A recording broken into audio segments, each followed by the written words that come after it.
Pero Ageo, aunque solamente tiene 2 capítulos, tiene una gran lección para nosotros. No solamente para aquella época fue de una aplicación para el pueblo de Israel, sino también para nosotros hoy día.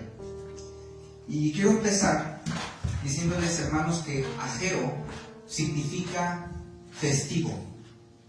Esto probablemente porque Ageo nació en una fiesta judía. Y ahí las fiestas judías son muy diferentes a las de nuestro país, porque cuando aquí en México oímos la palabra fiesta, pensamos obviamente en desenfreno, en bebidas, en alcohol, porque así es como normalmente se hacen en el mundo, ¿no? Las fiestas. Pero cuando hablamos de fiestas del pueblo de Dios, hablamos de convocaciones solemnes, de fiestas para Dios, en el sentido que es un momento para adorarle, y que no solamente las fiestas judías eran un momento para meditar en la palabra, adorar al Señor, sino también tenían cumplimiento profético.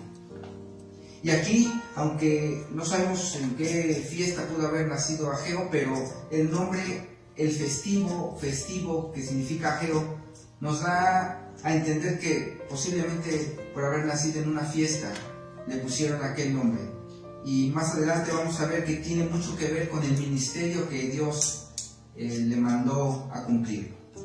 Y también para poder entender cómo es que este mensaje de Ageo impactó al pueblo de Israel en aquel entonces, es necesario que nosotros podamos saber el contexto en el cual se da el mensaje. Sabemos que después de la muerte de Salomón se había dividido el pueblo de Israel en las tribus del norte y las tribus del sur. Primeramente fueron cautivas las tribus del norte y posteriormente las del sur.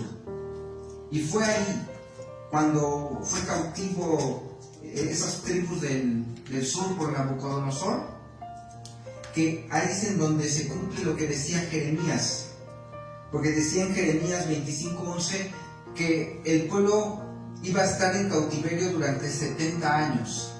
Se cumple cuando Nabucodonosor viene e invade las tribus del sur y se lleva cautivo al pueblo judío. Entonces, ahí pasan 70 largos años, en donde al principio vemos en el Salmo que Israel lloraba recordando aquella gloria del templo, recordando cómo cantaba al Señor, adorándole ahí, viendo los sacrificios. Y los babilonios en son de burla le decían: cantadnos de aquellos salmos, de aquellos cánticos de Israel. Pero ellos decían: ¿cómo cantaremos cántico de Jehová en lugar extraño? Entonces vean esa fidelidad que tenía el pueblo judío, aun cuando estaban en el cautiverio. Pero ya habían pasado 70 años. Y entonces es cuando Babilonia cae a manos de Ciro, el conquistador. Y ahí es en donde en el 538 lanza un decreto, dejando que el pueblo judío regrese a Israel, a la tierra prometida, para poder edificar el templo nuevamente, pero también la ciudad. Dios usó a este hombre para que el pueblo de Israel volviera a Canaán, a su tierra prometida. Y entonces llegaron. Y cuando ellos llegan, solamente van con Zorobabel, que fue el líder, en este caso el líder civil, el gobernador que fue puesto por Ciro para que llevara a los israelitas de nuevo a la tierra. Solamente van con él 50,000 judíos. Es decir, hubo también un tanto de pueblo de Israel que se quedó en Babilonia, que se enamoró no solamente de la ciudad, sino también de su cultura. Entonces después, más adelante, dice que aquel pueblo, aquellas personas, esos 50,000 que regresaron a la tierra de Israel, esos eran el remanente. Y hay una aplicación muy interesante para nosotros, porque hoy día hay personas que se quedan en el mundo.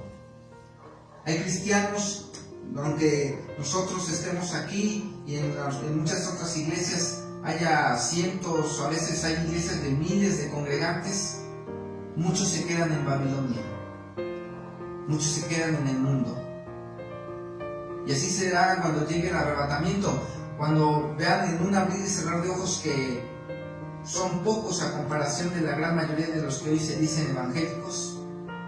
Cuando vean que son pocos los que se van en el arrebatamiento, se darán cuenta que una vez más solamente un remanente era el que fue de verdad salvo, quien fue de verdad escogido por Dios. Porque así vemos en esta parte que aunque todos ellos que estaban en cautividad eran Israel, el Israel étnico de sangre, pero no todos eran hijos de Dios realmente.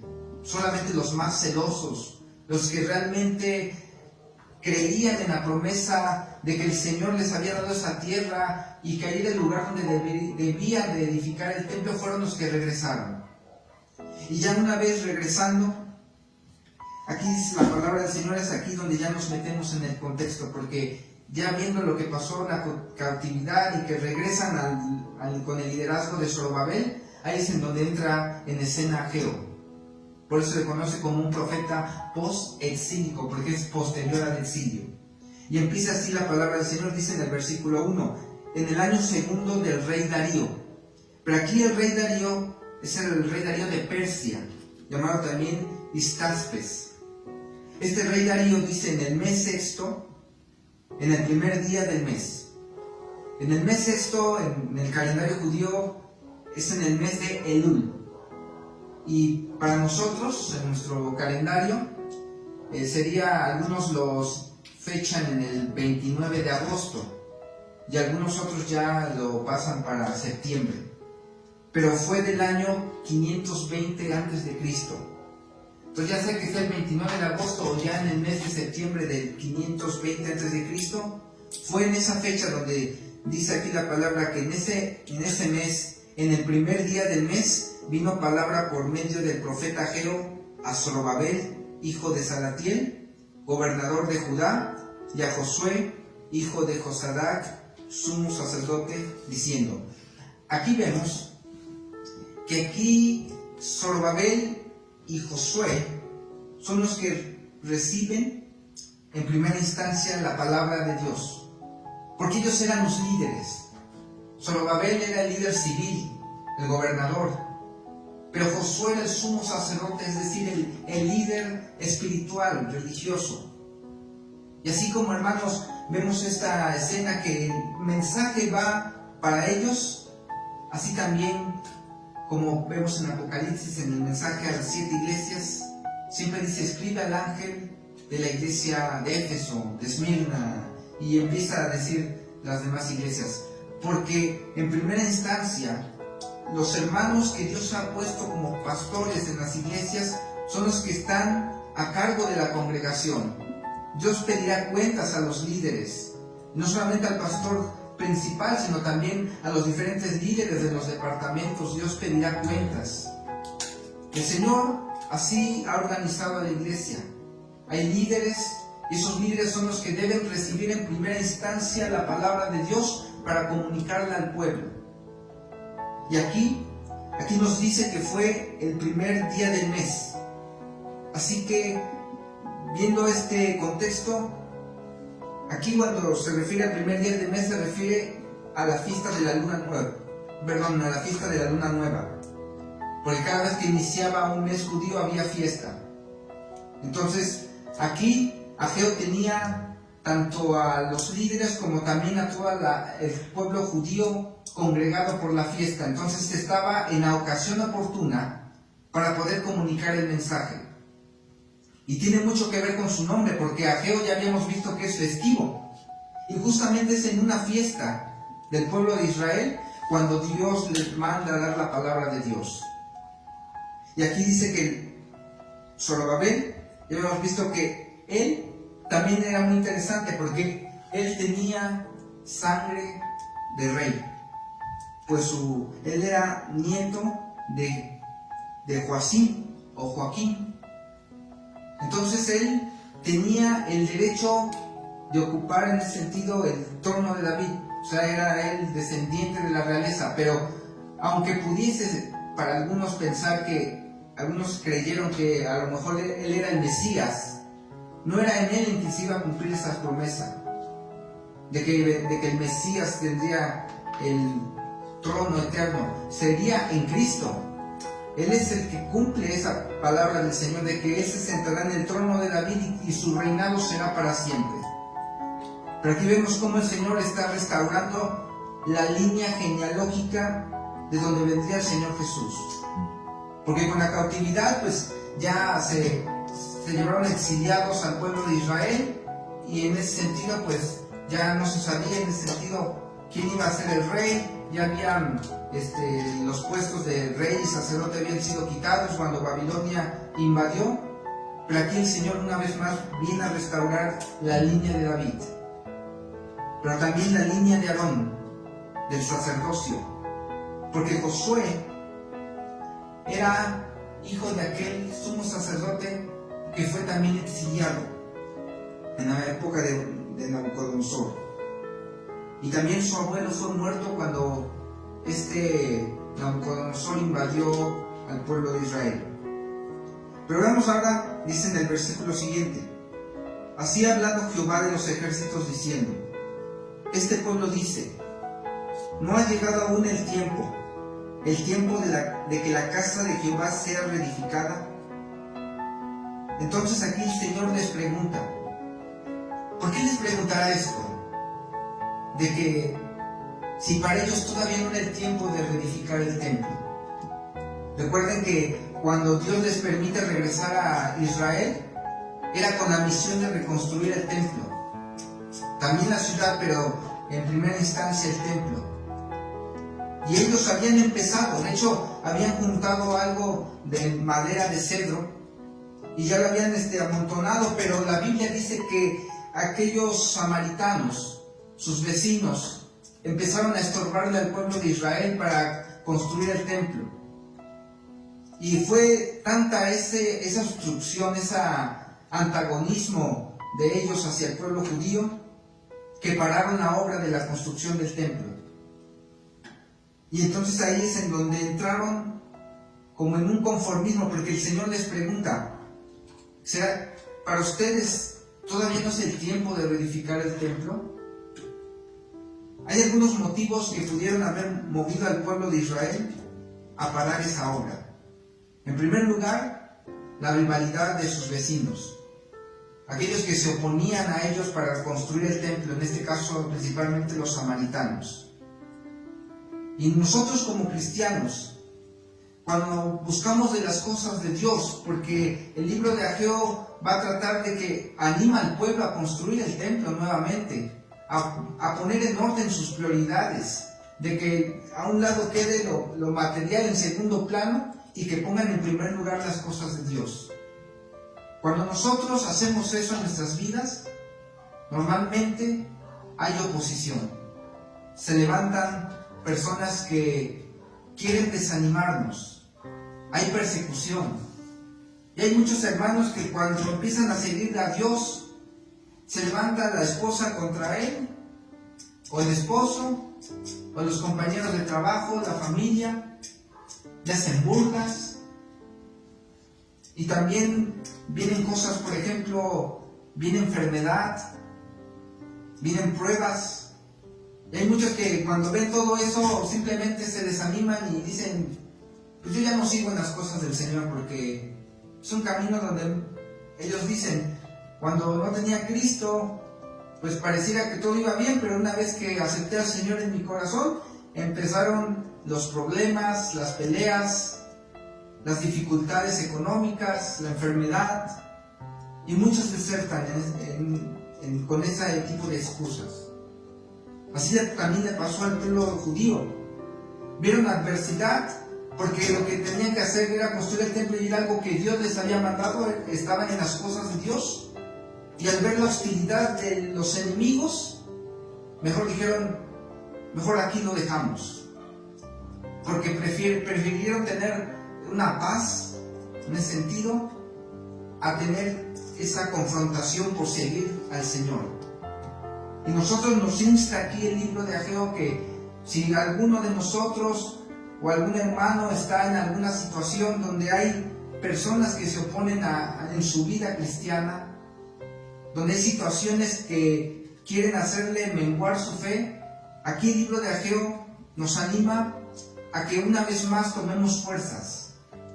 Porque la aplicación para nosotros no solamente es de que vengamos a la iglesia, que vengamos a todos los cultos, porque aquí, el templo, pues nosotros cuando venimos recibimos la bendición del Señor, y el Señor quiere todo de nosotros, quiere no solamente en el culto general de los domingos, sino también quiere que vengamos a orar. También el Señor nos pide, por ejemplo, que estemos aquí como varones. Es triste ver que hay muchas sillas vacías, pero aquí vemos que también a lo mejor algunos no vienen porque están enfrentando una adversidad y piensan que eso es sinónimo de que mejor no sigan al Señor porque vienen los problemas. Al contrario, aquí cuando uno sirve al Señor siempre va a haber problemas, siempre va a haber enfrentamientos, porque Satanás jamás nos va a dejar en paz siempre y cuando sigamos las cosas del Señor.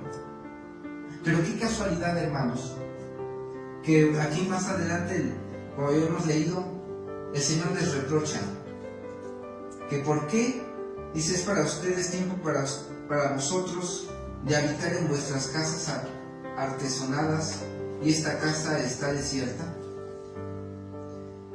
¿Por qué será?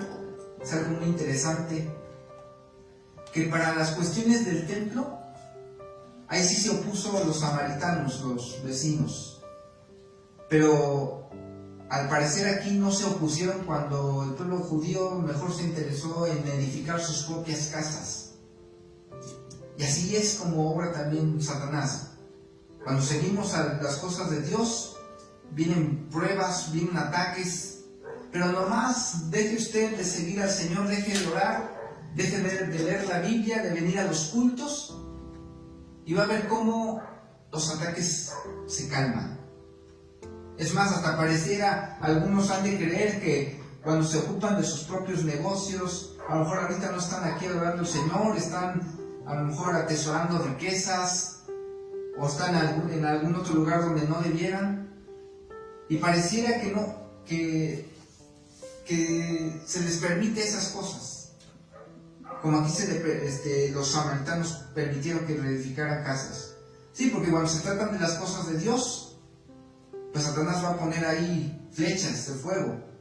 Pero cuando el cristiano se aparta, mengúa en su continuo caminar con el Señor, ahí Satanás, pues, ¿para qué ataca al cristiano si ya el cristiano doblegó? Pues, hermanos, debemos nosotros de seguir, debemos de cobrar ánimo. Y aquí dice la palabra del Señor, incluso, que ellos habitaban en casas artesonadas. Eso quiere decir, cuando se hacían las casas en aquellos tiempos, en las paredes y en el techo se recubrían con madera. Y aquí ellos utilizaron madera de cedro, es decir, sus casas estaban de lo más lujosas. No eran casas cualquiera, sino habían invertido todo su tiempo, todo su esfuerzo en mejorar cosas para un beneficio propio. Pero mientras tanto las cosas de Dios, el templo estaba sin edificar. Y así hay muchos que prefieren acumular riquezas, de vivir deleites, placeres, crecer laboralmente, profesionalmente, pero las cosas del Señor las dejan a un lado. Y aplicándolo también en el sentido espiritual, porque en el Nuevo Testamento nosotros somos templo del Espíritu. Hay muchos que prefieren las cosas pasajeras de este mundo que estar de rodillas adorando al Señor, que leer la palabra del Señor, que venir y cantarle, o de tener en casa estudios como familia. Prefieren mejor ir a una fiesta, gastar su dinero en deleites, que venir a ofrendar, que venir a dar para la construcción. Y tristemente así fue como le pasó al pueblo de Israel. Otro motivo que les pudo haber impedido la reconstrucción del templo es también que entraron en un conformismo, porque cuando los samaritanos les impidieron reedificar el templo, se había quedado solamente en un altar sencillo. y se ofrecían los sacrificios de manera sencilla. Entonces aquí podemos ver un conformismo, como el pueblo de Israel prefirió quedarse con ese altar sin la construcción del templo como antes. Prefirió conformarse. Y hay muchos hermanos que se conforman con lo que saben actualmente de la palabra. O hermanos que solamente se conforman con venir a un culto en la semana. Por ejemplo, ahorita que no vemos la mayoría. Hay muchos que se conforman pues orando en casa que venir a las oraciones. Es más, dice ser que si no vienen a las oraciones, lo más seguro es que tampoco oren en casa. Entonces vean que hay un conformismo también. Y nosotros como iglesia, como cristianos, no debemos de ser conformistas espiritualmente. Siempre tenemos que crecer en el conocimiento de la palabra, conocer más, crecer en el ministerio que Dios nos ha dado. Si a algunos hermanos les ha dado el don de la música, ir mejorando para el Señor. De hecho es tanto así, hermanos, que en algunos salmos hay unas introducciones que si ustedes lo leyeran en el hebreo, da a entender que se le pide entonar o ejecutar el instrumento de manera precisa, de manera profesional. En algunos salmos viene esa indicación en hebreo. Es decir, que para el Señor, aún también en la música, debe ser lo más excelente que nos pueda salir.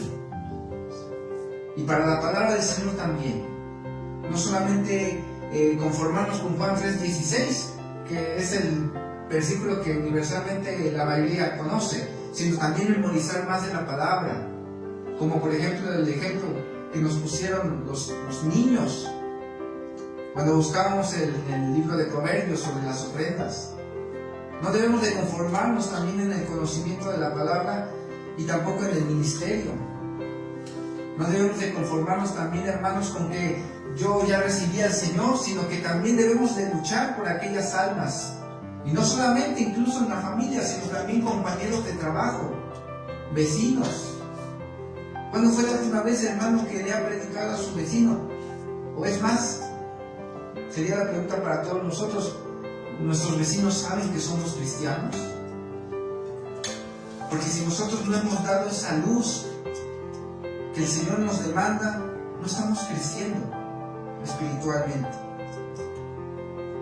Y otro motivo que impedía Israel también es que posiblemente ellos creían que todavía no era el tiempo para reedificar. Por ejemplo, vemos en Jeremías 25:11 que hablaba de 70 años de cautividad para las tribus del sur, ahí en Babilonia.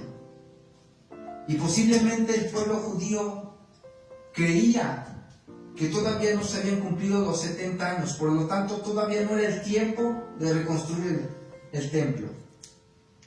Pero ahí vemos claramente que hubo un error por parte de ellos. No conocieron los tiempos. Hoy día también muchos hermanos no conocen los tiempos. No conocen que Cristo ya viene. Y eso lo vi claramente cuando pasó lo del enfrentamiento entre Israel e Irán. Cuando veían las redes sociales, publicaban videos de los bombardeos, y más cuando Estados Unidos intervino para ayudar a Israel, y empezaron a publicar muchísimos, posiblemente hermanos, empezaron a publicar que ya era la Tercera Guerra Mundial, que se estaba cumpliendo profecías de que Israel iba a ser destruido.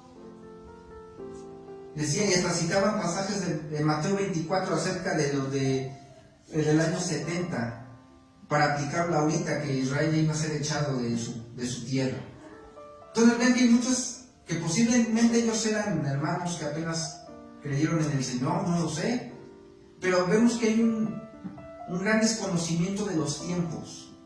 Así como aquí el pueblo de Israel posiblemente desconocía que ya había acabado el tiempo de la cautividad y era el momento de trabajar para el templo, así también muchos hermanos desconocen que Cristo ya viene. Piensan que Cristo va a tardar siglos, décadas para venir, pero no se dan cuenta que los acontecimientos ya nos están señalando que se acerca. Se acerca y va a llegar el momento en el cual se haga ese acuerdo de paz en Medio Oriente, pero cuando llegue ese acuerdo y empiece la semana 70 de Daniel, nosotros ya ni estaremos aquí. Pero muchos hermanos no saben que es el tiempo, es más, no les interesa tanto lo de la profecía sobre la palabra del Señor, que hay muchos que en vez de estar de rodillas en las noches orando por su familia, en vez de que vengan con más ganas a la iglesia, que llenemos las sillas porque se acerca Cristo, va a pedirnos cuentas. Recuerden las parábolas cuando dice el Señor que pedirá cuentas de acuerdo a lo que nos ha dado cada uno. Y hay muchos que quedarán como aquel que solamente tenía un denario y lo escondió. Tuvo miedo. No quiso generarle más para su Señor. Entonces así muchos quedarán.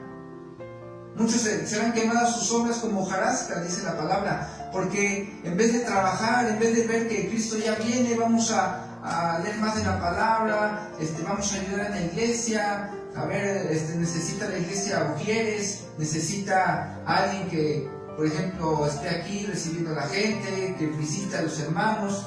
En vez de que los hermanos entiendan los tiempos, pareciera que piensan que todavía no es el tiempo. Todavía no es el tiempo de edificarse, de esperar al Señor con vestiduras. El Señor ya nos ha dado las vestiduras blancas, pero también el Señor nos insta que nosotros tenemos que estar preparados para su venida, en santidad. Que esperemos al Señor con fe, porque dice el Señor, cuando venga el Hijo del Hombre hallará fe. Entonces debemos de estar preparados. Y la última cosa que pudo haber detenido al pueblo de Israel en edificar el templo fue la crisis. Porque más adelante aquí leemos, pues así ha dicho Jehová de los ejércitos, meditad bien sobre vuestros caminos.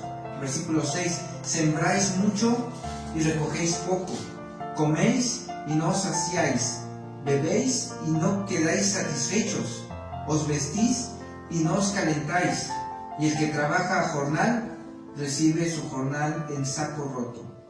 Así ha dicho Jehová de los ejércitos, meditad sobre vuestros caminos, dice el Señor. Vean, hermanos, la última dificultad que vio el pueblo de Israel también es la crisis. Pensaron que dejando a un lado la construcción del templo y dedicándose a sus propias casas, forrándolas de cedro en los techos, en las paredes, pensaron que les iba a ir mejor. Pero fue todo lo contrario. Dice, coméis y no os saciáis. Es decir, hay crisis económica. Ya no producía la tierra como antes. Y es más, también lo que ellos ganaron, atesoraron, pareciera como si no los saciara. Y muchos hoy en día ya no vienen a la iglesia porque piensan que hasta que yo tenga un colchón de dinero, un ahorrado, hasta entonces voy a entrar a la iglesia, dicen unos. Hasta que haya juntado suficiente dinero para no preocuparme de alguna eventualidad, hasta entonces seguiré al Señor, o hasta entonces ofrendaré, dicen algunos. Ellos piensan que hasta que estén las condiciones propicias será el momento para dedicarse a Dios, pero eso es falso. Todo lo contrario. Aquellos que hacen así, que en vez de dedicarse al Señor, se dedican para sí mismos, que acumulan riquezas, que en vez de dedicarle su tiempo al Señor están en otro lado, van a ver cómo pareciera que lo que ellos ganan se les va de las manos. Y así de crítico, como dice aquí, que el que trabaja por jornal, es decir, el que trabaja por un salario, pareciera que recibe su salario en un saco roto. No rinde dinero. No sienten la satisfacción a pesar de que comen, de que beben, de que visten. Es más, se les puede hasta romper la ropa. No dura. El calzado no dura. Porque no han puesto las prioridades como debiesen. que primero están las cosas del Altísimo. Y eso le estaba pasando al pueblo de Israel.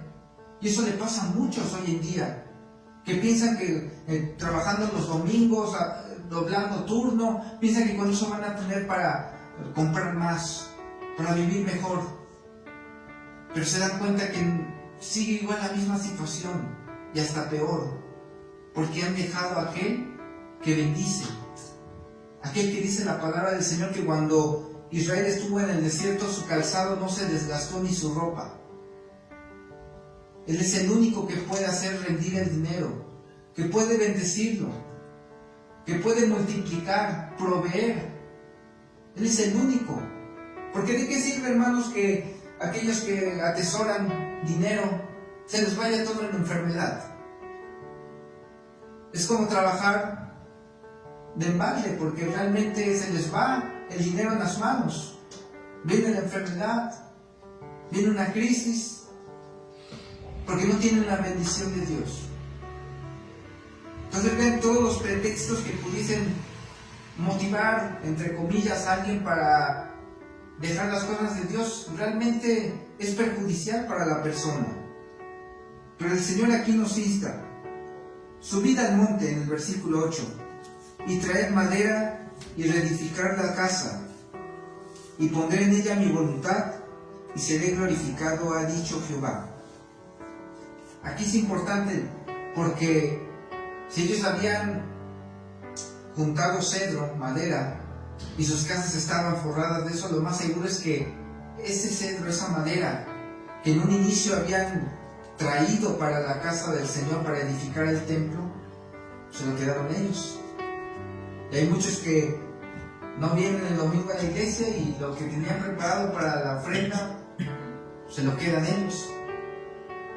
Entonces, aquí vemos cómo el Señor nos insta y les dice: subid al monte. Esto implica un esfuerzo, porque subir a un monte no es cualquier cosa, hermanos. Aquellos que hemos podido ir a subir literalmente una montaña, un cerro, vemos que es difícil. En primera, el cansancio de estar subiendo, y cada vez es más difícil porque el camino se va cada vez más alzando, haciendo más elevado y cuesta. También el clima, porque no es el mismo, no es el mismo clima cómodo al que estamos acostumbrados aquí, que cuando alguien sube y empieza a sentir frío, empieza a correr viento. Aquí, cuando habla de subir del monte, también lo podemos aplicar, que es un esfuerzo que debemos de hacer como cada cristiano a nivel individual, pero también como iglesia, para venir y servir al Señor en el templo, para consagrarse cada quien en su casa, en oración, en lectura de la palabra y también en ese compartir el Evangelio. Va a costar, hermanos, no es fácil. Venir aquí y sentarnos después de un día de trabajo no es fácil. Venir a veces con una gripa, un malestar estomacal o alguna otra enfermedad es difícil. Pero el Señor nos anima, y aquí no solamente Él da la orden, sino, vamos a ver más adelante, que nos da un consuelo. Dice el versículo 9: buscáis mucho y halláis poco, y encerráis en casa y os disiparé en un soplo. Lo que decíamos, que hay muchos que acumulan pensando que esa es su seguridad, pero el Señor no hace que rinda, se va como en un soplo. ¿Por qué? Dice Jehová de los ejércitos: por cuanto mi casa está desierta y cada uno de vosotros corre a su propia casa. Por esto se detuvo los cielos sobre vosotros, la lluvia, y la tierra retuvo sus frutos.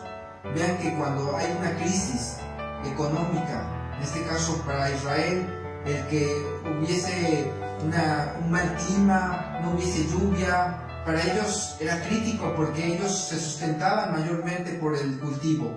Entonces vean que cuando viene una calamidad, el Señor es el quien está al mando de todo esto, ya sea por castigo, o mejor dicho, por disciplina, sería la palabra más correcta.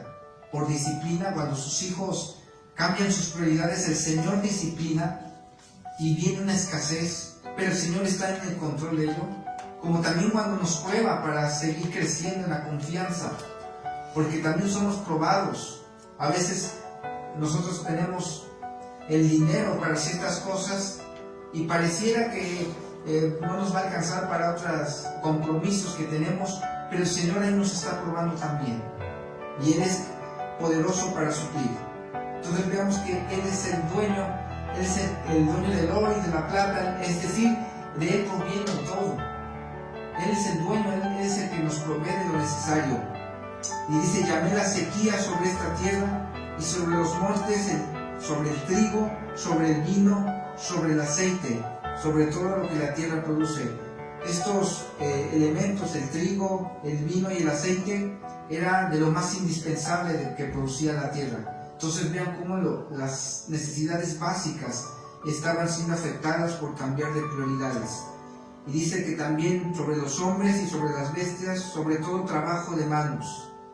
Y oyó Zorobabel, hijo de Salatiel, y Josué, hijo de Josadat, sumo sacerdote, y todo el resto del pueblo. Recuerden que lo estaba diciendo durante una fiesta del pueblo de Israel.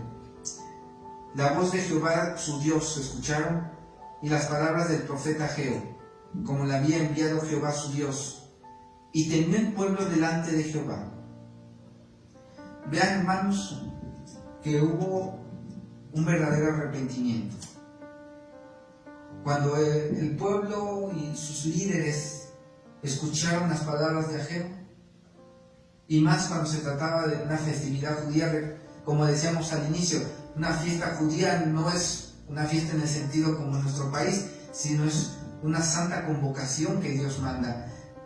Justamente en ese momento, cuando se recuerda sobre el Altísimo, era el momento propicio para que este mensaje llegara al corazón. Y el pueblo temió, tuvo reverencia. Entonces Ageo, enviado de Jehová, habló por mandato de Jehová al pueblo, diciendo: yo estoy con vosotros, dice Jehová. Ese es el aliento. Aquí el Señor le está instando en ese tiempo al pueblo de Israel, diciéndoles: construyan el templo, trabajen, suban al monte, pero no están solos. Yo estoy con vosotros, con ustedes.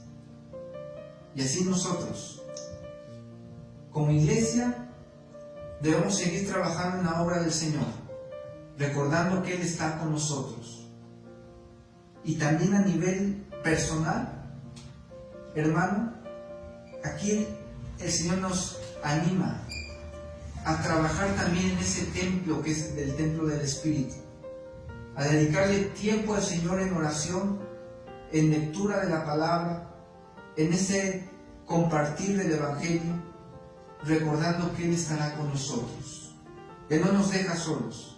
Y despertó Jehová el espíritu de Zorobabel, hijo de Salatiel, gobernador de Judá, y el espíritu de Josué, hijo de Josadak, sumo sacerdote, y el espíritu de todo el resto del pueblo. Aquí habla la palabra remanente. Y vinieron y trabajaron en la casa de Jehová de los ejércitos su Dios, en el día 24 del mes sexto, en el segundo año del rey Darío. Desde que se dijo esta palabra hasta cuando empezaron a poner el primer cimiento del templo, pasaron unas 3 semanas. Posiblemente en esas 3 semanas el pueblo de Israel estaba quitando los escombros, preparando el terreno para empezar ya a trabajar en la reconstrucción del templo. Y quiero terminar con este mensaje, con lo que aquí nos dice el Señor en el final del capítulo 1. Aquí el Señor nos está animando que si a lo mejor usted ha descuidado el templo, tanto físicamente, a lo mejor es fácil decir para los hermanos que no están con nosotros, pero también nuestra vida espiritual, si alguien ha descuidado la iglesia, el venir a servir al Señor, asistir a las oraciones, o si alguien ha descuidado la oración, el estudio, el Señor nos dice nuevamente aquí: cobrad ánimo, subid el monte, volver una vez más a trabajar en esa vida espiritual, que yo estoy con vosotros. Así que hermanos, si alguno tuviese a lo mejor esa tristeza o a lo mejor debilitamiento en cierto modo por los ajetreos de la vida, por los golpes que ha vivido en la semana o el día de hoy, el Señor aquí nos está hablando, nos está animando a trabajar en ese templo, a servirle con alegría, porque esto no es en vano, hermanos, tiene una recompensa. La recompensa más grande, al menos yo lo veo así, de servirle al Señor, de seguirle, de sufrir todo lo que se tenga que sufrir, es poder verle. Sabemos que somos salvos por gracia, que sin obras el Señor nos ha dado la salvación. Pero cada vez que nos esforzamos, hermanos, debemos de tener en cuenta que veremos pronto a nuestro Señor.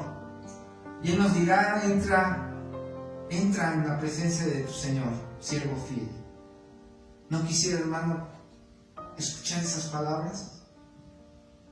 Que ahorita a lo mejor viene usted cansado, o a lo mejor triste por alguna situación, a lo mejor enfermo, con algún problema en casa. Pero vale la pena, hermano, sufrir. La vida del cristiano es así, por si alguien no lo sabía.